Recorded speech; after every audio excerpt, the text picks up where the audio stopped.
아멘. 예, 우리 말씀 너무나 잘 공독해 주셨어요. 마음이 급하셔갖고 그냥 어디 말씀인지 바로 그냥 본문으로 읽으셔갖고 역시 우리 집정희 교수님 이게 약간 사투리성으로 들으니까 여러분 어떠신지 모르겠는데 저는 굉장히 새롭고 은혜가 되네요.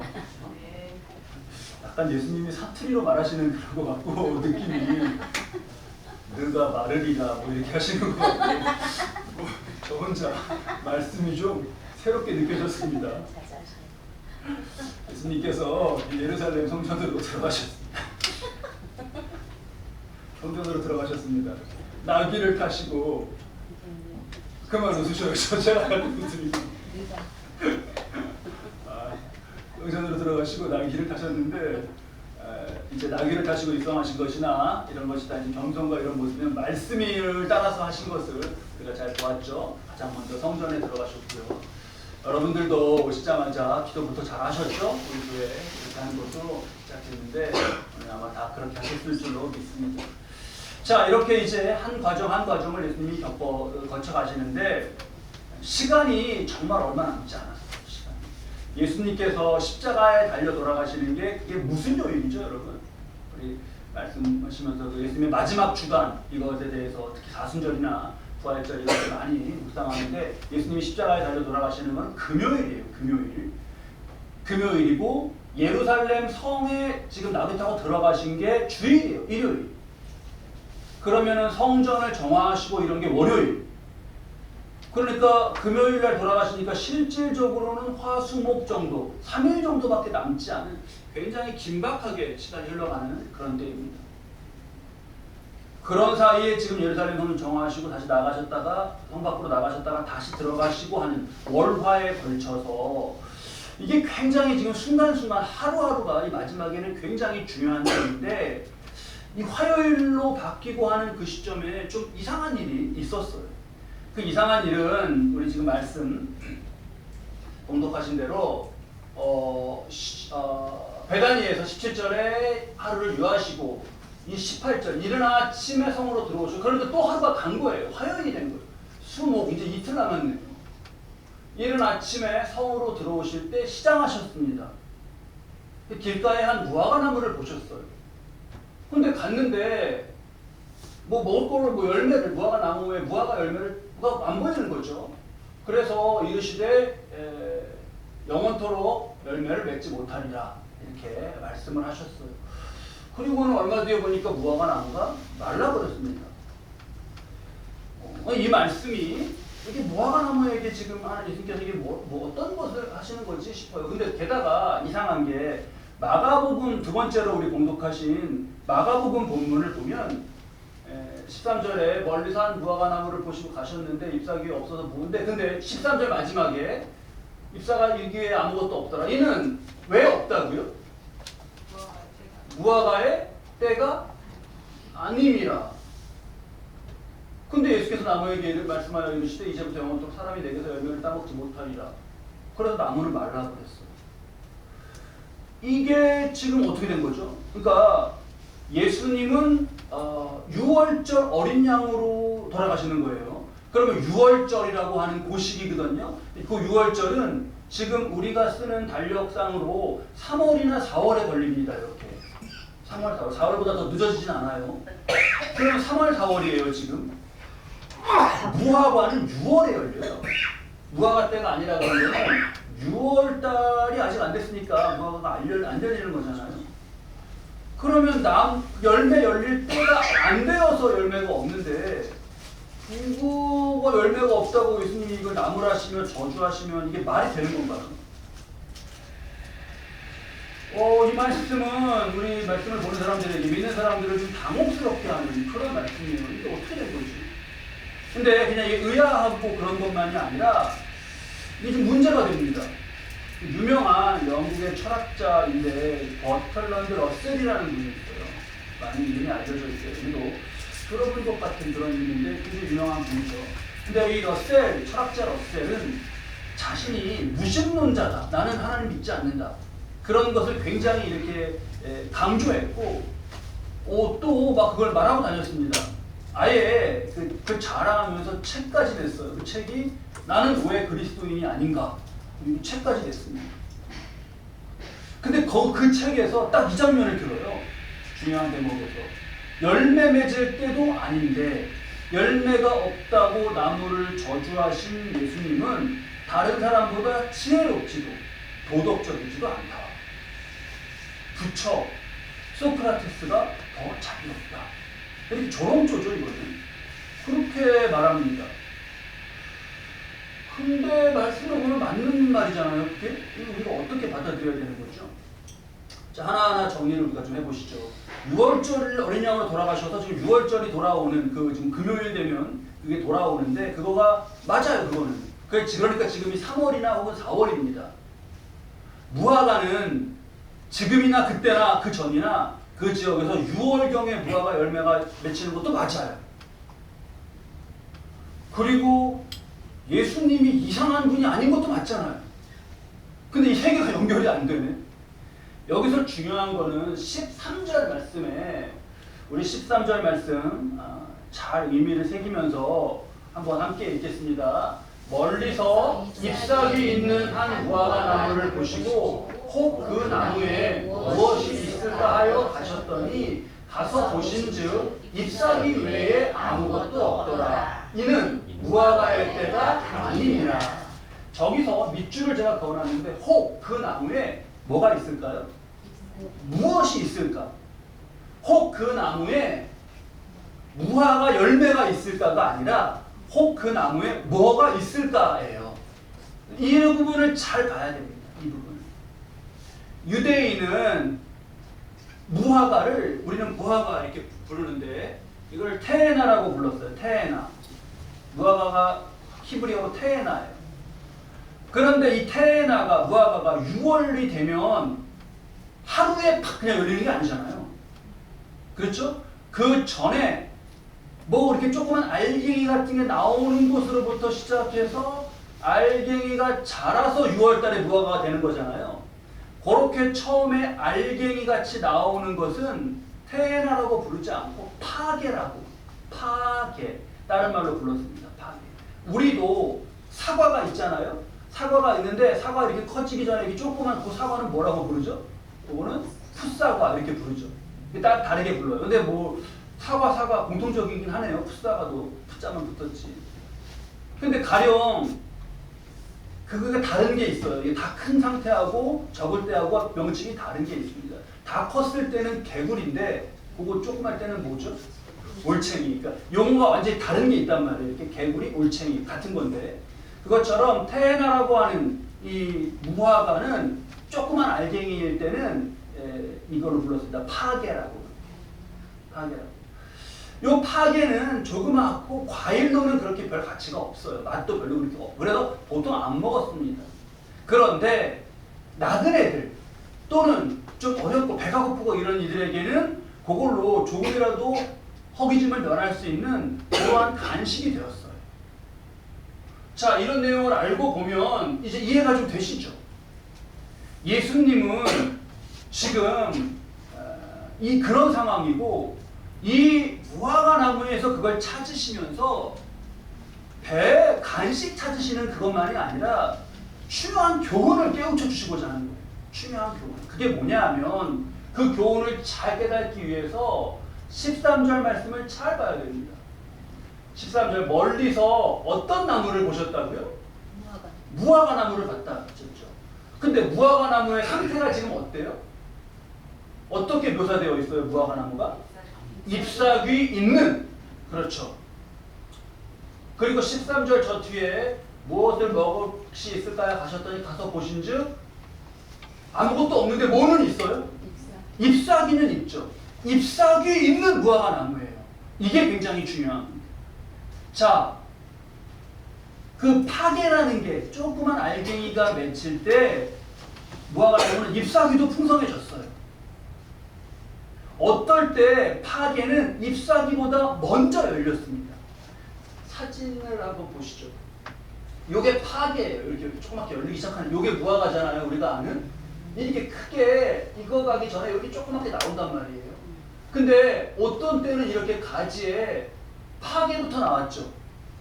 그러니까 보통은 이렇게 이런 데 속에 파괴가 이렇게 무엇이 있을까? 여기 찾으셨던 요거 파괴예요. 파괴가 있을 때면 이게 먼저 나왔기 때문에 잎사귀가 있다는 거는 거기 가면 뭐가 있다는 거예요? 파괴가 있다는 거죠. 그래서 어떤 거는 이제 시간이 좀 더 지나면 이게 이제 한 5월 되고 뭐 이런 어떤 거 색깔이 이렇게 변해요. 6월 되면 이제 이런 모양이 돼갖고 우리가 먹는 겁니다. 그러니까 잎사귀가 무성하다는 것은 가면 파괴가 있어야 돼요. 이 무화과 나무는 예수님이 보시고 사람들이 보는 앞에서 이걸 대하시면서 가르쳐 주신 무화과 나무는 잎사귀는 무성한데 뭐는 없는 거예요? 파괴, 즉 열매는 없는 거예요. 뭘 깨달으시라는 거죠? 보는 사람에게? 뭘? 자, 이스라엘이 이때 유대인들이 이스라엘 우리는 누구의 자녀라는 거예요? 하나님의 자녀다. 우리는 하나님의 자녀다. 하나님의 자녀를 표하는 뭐 그런 것들 몸에도 하고 옷도 그렇게 입고 막 그랬어요. 이게 뭐가 무성한 겁니까? 잎사귀가 무성한 거예요. 잎사귀는 막 풍성해요. 근데 열매는 아무것도 없는 거예요. 예수님이 직전에 요거 지금 무화과 나무 상대하시기 직전에 성전을 다녀오셨잖아요. 성전 헤롯이 얼마나 잘 졌습니까? 성경 공부해요. 지금 나도 놀라울 정도의 큰 건물이기 때문에 2000년 전에는 아마 그때 사람들에게는 보고 깜짝 놀랄 그런 건물이에요. 그렇게 져놨어요. 잎사귀는 풍성한 거예요. 그 안에서 대제사장들과 서기관들이 있었죠. 서기관들은 이거를 이렇게 외웠단 말이에요, 말씀을. 그냥 어디 우리도 저도 아무리 지금 어느 목사님들 뭐 똑똑하다 그래도 그냥 말씀 외울 수 있겠습니까? 이거. 근데 그냥 외웠어요, 그거를. 그럴 정도로. 그러니까 잎사귀는 풍성한 거예요. 근데 그 안에서 비둘기 재물 그거 한 우리 지지난주에 나눴죠. 한 뭐 밖에서 한 5,000원 그냥 그래. 비둘기 떼다가 파는 사람도 남아야 되니까 한 2,000원 하면 좋겠는데 한 5,000원 정도 주면은 그냥 맞을 만한 거가 그 안에 들어가갖고 비둘기 파는 그 이것도 팔아야 된다라고 했던 그거 차지하고 있었던 사람들은 몇십 배를 받았다고요? 80배. 그건 40만 원이에요. 배 하나에 5,000원인데 배 하나에 40만 원 파는 거야 진짜. 이럴 때 또 잘못 적용하시는 분들이 있어요. 장난 그렇게 해야 돼. 막 이렇게 하시면서 역시 돈 버는 사람은 다르구나. 막 이러시면 안 돼요. 그렇게 되고 있는데 열매가 무슨 열매가 어디 있는 겁니까? 잎사귀는 무성하죠. 이스라엘과 성전을 두고 그걸 보여주시는 거예요. 너네가 이렇다. 잎사귀만 무성하고 아무 조그만 파괴도 하나 없는 것이다. 자, 이거를 우리가 이제 그걸 보면서 지금은 예수님이 우리에게 적용하도록 그렇게 말씀하시는 거죠. 나를 봅니다.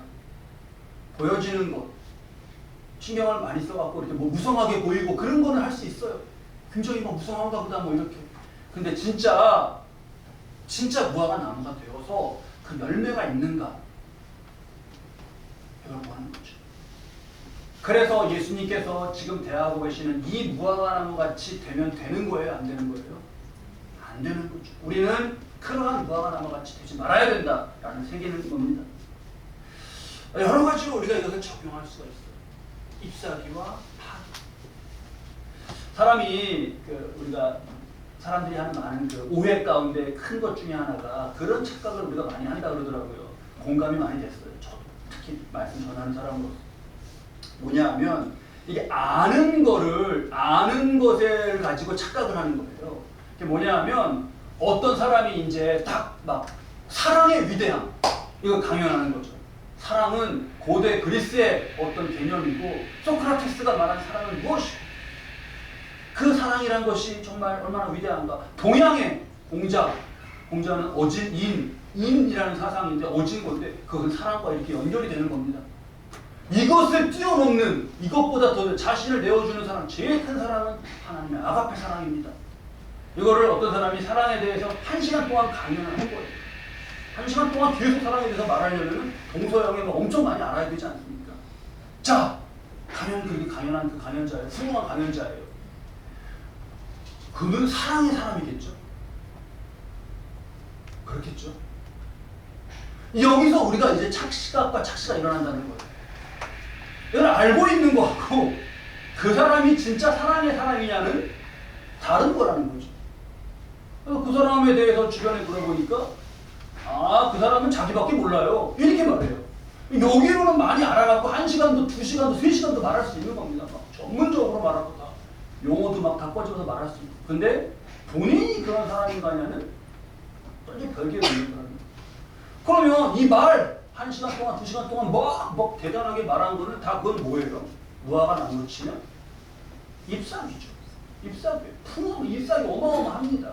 근데 그 사람은 자기밖에 몰라요. 그런다면 파괴조차 있는 건가요?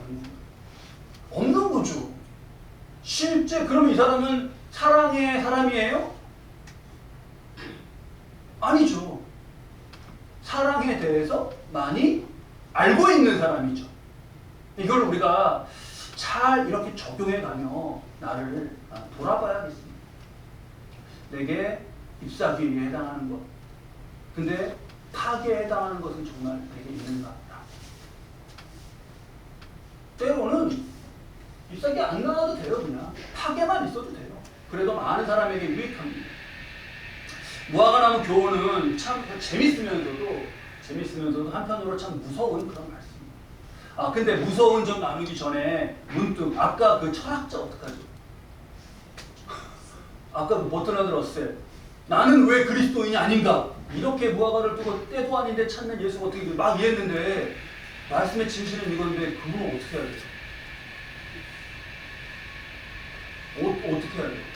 그 많은 사람들이 예수 안 믿고 막 그러면서 이거 현학적으로 생각하는 사람들은 뭐 철학자들도 다 무신론 철학자들 러셀의 나는 왜 그리스도인이 아닌가 이거 보셨어요? 이렇게 얘기해요. 그거 쓴 책을 읽고 많은 사람들이 정말 진지하게 하나님에 대해서 알아보고 이런 게 아니라 그런 사람이 그런 권위와 이런 거에 따라가는 게 있잖아요. 사람이 그런 철학자가 그렇게 사유하면서 막 그 철학자 사진들 보면은 막 이렇게 철학자 중에 웃고 있는 사진 보셨어요, 여러분?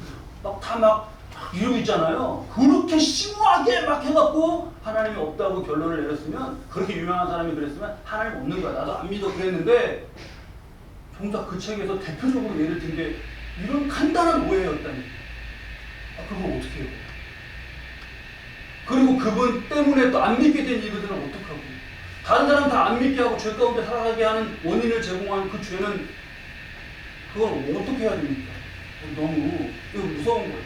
자, 그분은 참 그렇고 안타깝고 예수님의 이게 왜 이만 비유가 재밌으면서도 무섭냐면 예수님의 말씀대로 그 나무, 그 무화과 나무가 뿌리째 말라 죽었어. 나무가 말라 죽었어요. 그냥 제자들이 나오다가 볼 때 예수님의 사역은 다 치유하시고 다 생명을 살리시고 고쳐주시고 그러는 거예요. 유일하게 파멸로 간 건 이 나무의 예가 전부입니다. 예수님이 언제 누구 사람 막 힘들게 하고 어렵게 하고 그런 게 어딨어요. 다 살려주시는 거죠. 근데 이렇게 됐어요. 그리고 이렇게 해서 보여주셨던 성전이 이 모양이야 라고 했던 그 성전도 어떻게 됐다고요? 똑같이 무너졌다. 이 모양 이스라엘 백원의 예루살렘 성에 사는 것이 사람들이 이런 거야. 그러고 그 무화과 나무 저주하신 대로 그 비유로 말씀해 주시던 예루살렘 성도 어떻게 됐다고요? 무너졌다. 그래서 무서운 거예요.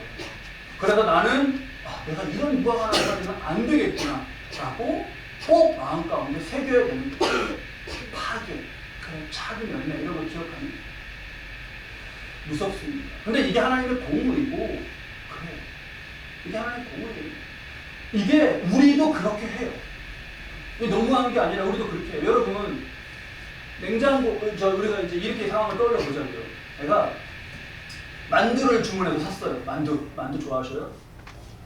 만두 샀어요. 만두가 왔어요. 만두 이거 냉동실에 넣어놓고 잘 먹어야겠다. 냉동실을 딱 열었더니 냉동실이 이상해요. 왜 집집마다 냉장실은 그래도 여유가 좀 있는데 냉동실은 다 꽉꽉 차 있나 모르겠어요. 되게 그러시죠? 어디 가서 보면 이상하게 냉동실은 다 꽉꽉 차 있더라고요. 근데 냉장실을 열면 이게 뭔지 이게 정체를 좀 알 수가 있어요. 근데 냉동실은 검은 봉다리 무슨 봉다리 막 이게 뭐더라고는 몰라요. 근데 거기에 비닐봉지가 다 이렇게 있는데 막 멋있는 그 음식점 있죠. 도구 음식점 그 비닐봉지가 다 이렇게 올려져 있는 거예요. 아 이거 내가 언제 나도 지금 잊었는데 언제 음식 하나 안 먹더라. 이거 해동해 먹으면 되겠나 보다. 그래서 그 음식점 어디 이름 탁 써 있는 거 멋진데 내가 여기 다 썼었지. 그래서 봉지 열어보니까 그 안에서 뭐가 나왔냐? 그냥 야채 다 얼어버린 야채가 나온 거예요. 아니 거기 음식 한 번 좀 남은 거 먹나 했더니 다 언 야채는 녹여도 쓸 수 있나요? 없죠. 그거 살릴 수 없죠. 그거 어떻게 하시겠어요 여러분? 버리시죠. 우리도 버린단 말이에요. 그리고 그 자리에는 뭘 넣어요? 아까 사온 만두를 잘 넣는 거죠. 그래요. 우리 안에서도 공의는 그렇게 작동해요. 필요도 없는 거 버리지 뭐 이렇게. 그러니까 하나님도 이 지금 말씀에서 정말 경고를 받으라는 거예요. 여러분 우리가 예루살렘 성전에 대해서 이거를 계속 유지할 것인가 아닌가를 결정할 수 있는 권한을 가진 사람이라면 여러분 예루살렘 성전 이대로 두시겠습니까? 그냥 두시겠어요? 아니 계속 끄떡끄떡 하시면 어떡해요? 두실 거예요? 아니 지금 막 80배로 사람들 가뜩이나 힘들고 어려운 사람들 그거를 재물을 독점해갖고 이걸 꼭 들어야 된다 그러면서 이렇게 하고 하는데 뭐 그러거나 말거나 그러지 않는다고요. 우리도 이렇게 할 수 없다. 드시고 엎어버리신 예수님의 공의처럼 우리도 그렇게 행해요. 그래서 역시 나 또한 내 삶에 이걸 엄중하게 적용하는 거죠. 무화과 나무의 잎사귀와 파괴. 내 삶은 어떤가? 가정, 일터, 관계, 모든 것 가운데 어떤가? 돌아보고 예수님의 이 가르치심이 지금 금요일 며칠 남지 않은 시점에 경고이자 엄중하게 가르쳐주시는 무화과 나무를 가르쳐주시고 그래서 왜로 많고 왜 처리 안 했는데 찾으셨냐? 이게 굉장히 이슈가 많이 되는데 그건 다 오해를 풀었으니 이 의미를 내게 엄중하게 적용해야 됩니다. 인생이 참 많은 일이 있고 막 그런 것 같지만 또 참 인생이 더덥기도 한 것 같아요. 그 일용 엄마로 많이 알려졌던 배우 김수미 씨가 얼마 전에 조금 뭐 이렇게 아프시다 많이 힘드시다 이런 얘기가 전해지지 않은 채로 갑자기 돌아가신 소식이 전해져서 많은 분들이 마음 아파하시더라고요. 저도 소식을 듣고 놀랐습니다. 그분이 굉장히 입담이 좋으셔서 이렇게 예능에도 많이 나오시고 그래서 인기를 많이 더 얻으셨는데 저는 많이 떠오르는 건 그 배우로서 그분의 모습이에요. 일용 엄마 역할 하시고 그럴 때 제가 어렸을 때거든요. 그 분명히 할머니인 줄 알고 봤죠. 아 저분은 할머니구나 이렇게 생각하고 봤어요. 근데 커서 나중에 보니까 그분이 그때는 할머니가 아니라 30대셨다 그러더라고요. 그냥 할머니였는데 너무나 할머니 같았는데 이분이 군산 분이시더라고요. 군산. 그리고 모태신앙이셨어요. 할아버지가 군산에 100년도 더 된 전에 그때 교회를 세우셨다. 할아버지 때로부터 그 믿음으로부터 그 다음 3대째인데 참 귀해요. 근데 이 배우 김수미 씨가 어려서 신앙생활 잘하고 그러다 이제 어느 순간부터 흐지부지 되신 거예요. 그런 경우가 많잖아요. 집에 그냥 성경 찬송이 있는데 손은 안 가고 그냥 어디 있나 잘 모르고 그렇게 사셨대요. 그러다가 작년에 우리 방송에서 이렇게 간증하시던데 작년으로부터 한 몇 년 전쯤에 다시 하나님을 만난 겁니다. 다시 하나님을 만났어요. 그러니까 외적으로는 굉장히 이렇게 말도 거침없이 하시고 막 재밌고 막 이렇게 하시는데 실은 굉장히 조용하고 말이 없는 편이시대요. 혼자 이렇게 있을 때는. 그리고 그분 고백이에요. 지금 고인이니까 좀 더 우리가 조심해서 생각해야 됩니다. 자신의 고백으로 우울감이 항상 있으셨던 것 같아요. 그런 예능에서 봤던 모습과 잘 안 어울리죠. 사람들이 잘 그렇게 모른다는 거예요. 자신. 굉장히 우울감에 늘 시달렸고 늘 우울했다. 나는 왜 행복하지 않을까? 왜 나를 기쁘지 않지? 이런 인생이 뭐지? 이런 생각 가운데 힘드셨대요. 공황 쪽으로 가시. 그래서 이제 그럴 때 많이 가는 게 어디죠? 어느 쪽으로 많이 가죠? 한 잔으로 많이 가죠. 술을 많이 드시고 실제 모습은 그러셨대요. 근데 이제 몇 년 전에 자기가 진짜 주님을 만났다, 그걸 새롭게 만났다고 한 그때 정말 다시 감화 감동 가운데 하나님 살아계신 걸 느끼고 하나님 만난 거예요. 그러니까 막 이게 자기가 바뀌더라는 거죠. 자기 스스로 제일 놀란 건 하나님 정말 나를 어릴 때 할아버지가 그렇게 교회를 지으시고 그냥 자연스럽게 그때는 할아버지 때고 이분이 어릴 때니까 이분이 75세에 돌아가셨던데 어릴 때니까 복음을 전하러 오시고 선교사님들이 이제 나이 드셔갖고 이렇게 전하실 때는 그 선교사님 보고 막 이랬을 때예요. 그때 막 자기가 교회에 있고 말씀을 듣고 그랬던 게 그게 내가 언젠가 돌아갈 수 있도록 이렇게 해주신 거구나 막 이렇게 깨달아지면서 하나님에 대해서 막 크게 느낀 거예요. 그러니까 자기가 바뀌더래요.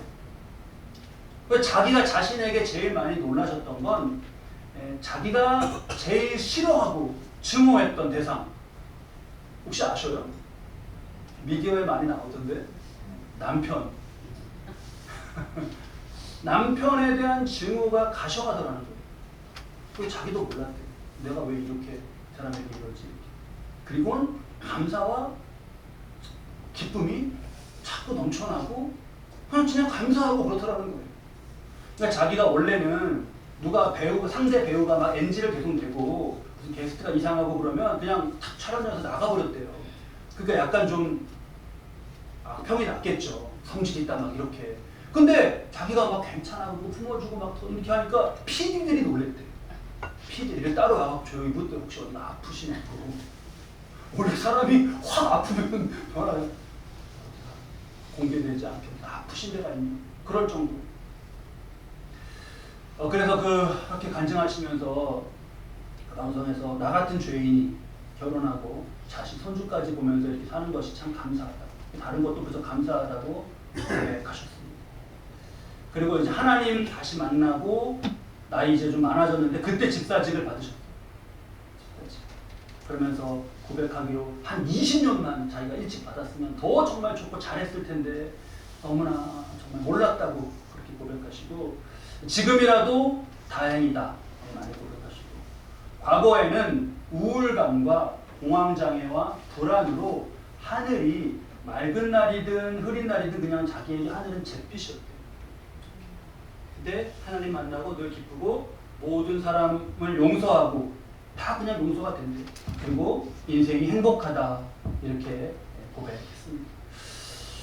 이게 너무 귀한 고백이에요. 뭐 하나님의 어떤 그 섭리 가운데 뜻은 다 모르겠어요. 이제는 하나님께로 가셨는데 미디어에서는 굉장히 이게 자극적인 내용들만 많이 나오더라고요. 무슨 빛과 모아 막 이런 것만 많이 나오던데 우리도 이제 알잖아요. TV에서 이렇게 언론에서 미디어 뉴스가 나오는 것들은 적당히 그냥 그렇게 하시고 진짜 그 실제 모습과 그분의 삶에 대한 존중과 자신의 고백으로 감사와 기쁨이 넘치셨던 그런 것을 잘 깨달아야겠습니다.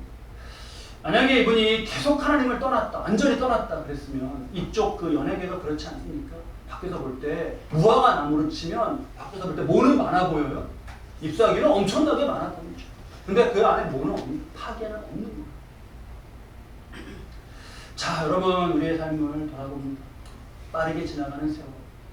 우리가 벌써 이제 어릴 때라든가 또는 한참 생활하면서 봤던 그런 뭐 배우들, 가수들 떠나보낸 사람들이 참 많아요. 그러면 어느새 이제 뭐 우리도 차례 되지 않겠습니까? 우리도 이 땅에서 영원한 게 아니니까. 그런 가운데 나는 어떠한 삶을 살고 있는가? 열매를 맺는 삶에 대해서 중요하게 새깁니다. 열매라고 하는 말이 좀 부담이 되기는 합니다. 열매를 맺어야 된다, 풍성해야 돼. 근데 말씀 묵상하면서 파괴라는 말, 무엇이 있을까? 그 파괴가 참 크게 와 닿았어요. 파괴는 열매가 아니에요. 이게 저 무화과에 비하면 저게 뭐 열매입니까? 예수님이 가서 무엇이 있을까 이렇게 보시고 찾으신 건 뭐예요? 파괴, 조그만 거. 이제 앞으로 열매가 되려고 조금 남은 그거예요.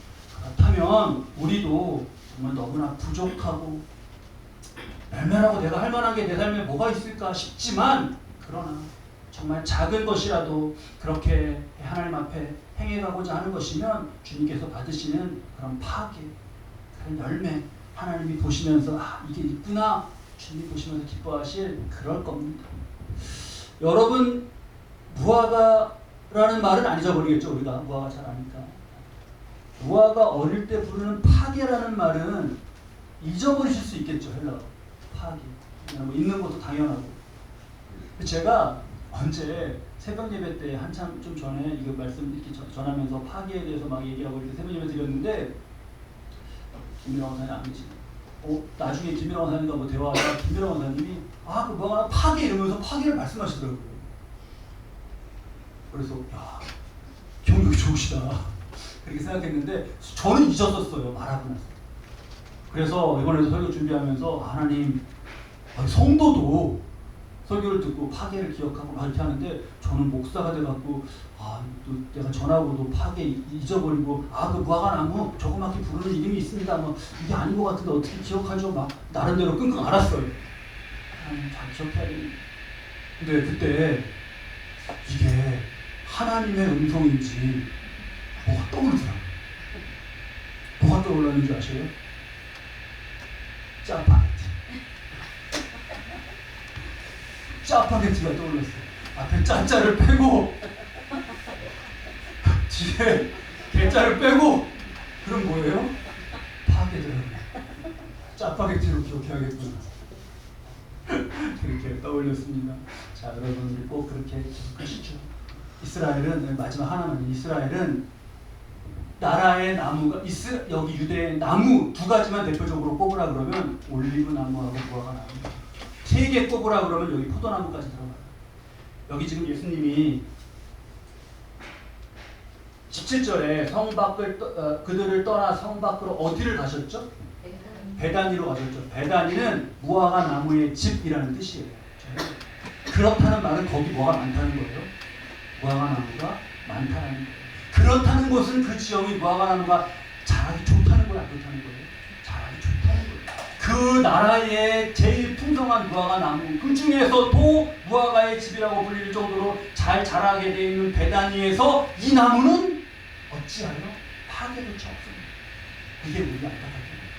여러분의 삶의 자리에도 하나님이 주신 정말 그런 것들, 영적, 물질적, 다른 환경적 그런 걸 가지고 잎사귀만 무성하고 맨날 그 잎사귀만 그게 아니라 진짜 작은 것이지만 주님이 찾으시고 기뻐하시는 그런 열매가 우리 삶에 가득하시기를 주님의 이름으로 축원합니다.